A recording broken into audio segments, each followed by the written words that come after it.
கர்த்தருடைய பரிசுத்த நாமத்துக்கு ஸ்தோத்திரம்.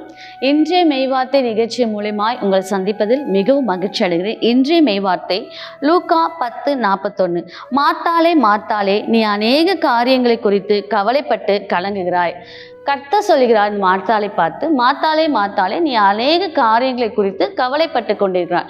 இப்போது கூட உங்களை பார்த்து கர்த்தர் சொல்கிறார், யாராவது இந்த வேலையில, இந்த நிமிஷத்துல, இந்த காலை வேலையில ஒரு காரியங்களை குறித்து நீங்க கவலைப்பட்டு கொண்டிருக்கலாம். அதனால கர்த்தர் உங்களை பார்த்து சொல்கிறார், நீ அநேக காரியங்களை குறித்து கவலைப்பட்டு கொண்டிருக்கிறார், கலங்குகிறாய் அப்படின்னு சொல்லிட்டு. இப்ப பாத்தீங்கன்னா நீங்க உங்களுக்கு எல்லாமே என்னோட ஃப்யூச்சர் எப்படி இருக்கும், நான் நல்லா தான் சம்பாதிக்கிறேன், நல்லா தான் போனேன், ஆனால் இந்த வேலையை நடுவில் போயிடுமோ அப்படின்னு சொல்லிட்டு ஒரு கவலை இருக்கலாம். சில பேர் பார்த்தீங்கன்னா தேடி தேடி கவலைப்படுவாங்க. ஒன்றுமே இல்லாத காரியத்தை கூட, ஒரு சின்ன விஷயத்தை கூட பெருசாக கற்பனை பண்ணி அதை கவலைப்பட்டு கொண்டே இருப்பாங்க. ஒரு சின்ன வியாதி கூட இருக்கலாம், ஒரு சின்ன தலைவலியாக தான் இருக்கும். ஐயோ இந்த தலைவலி பெருசாகிடுமோ, தலையில் என்ன இருக்குது, நரம்பு ப்ராப்ளம் ஆகிடுமோ, தலைக்குள்ளே கட்டி இருக்கோ, இது கேன்சர் கட்டியாகும், இந்த மாதிரியான பல காரியங்களை குறித்து கவலைப்பட்டு கொண்டே இருப்பாங்க.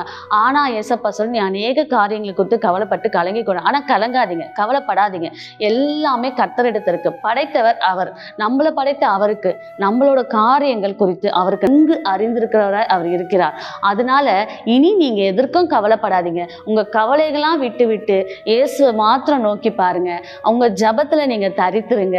அவரோட வார்த்தையை விசுவாசிங்க.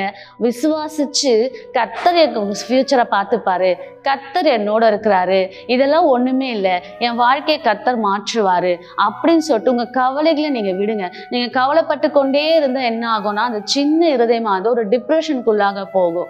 ஸோ அந்த இருதயத்தை நீங்க லகுவா வைத்துக் கொள்ளுங்க. நீங்க எவ்வளவு கவலைப்பட்டாலும் நீங்க ஒன்றும் செய்ய போறதில்லை.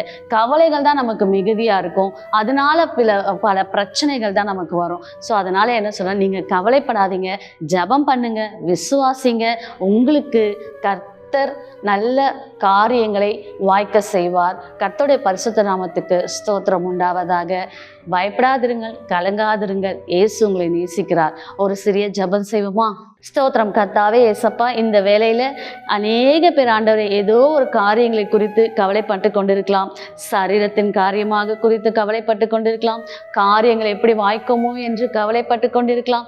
ஏசப்பா, அந்த கவலையெல்லாம் உங்க கரத்துல ஒப்பு கொடுத்துட்டு, ஏசப்பா, இவர்கள் காரியங்களை கர்த்த நீங்க, இவர்கள் கவலைகளை கர்த்த நீங்க மாற்றி போடுங்கப்பா.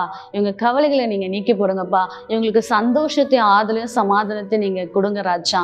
அதற்காக உமக்கு நன்றி செலுத்துறேன் கர்த்தாவே. கர்த்தருடைய பரிசுத்த நாமத்துக்கு ஸ்தோத்திரம். ஆமென்.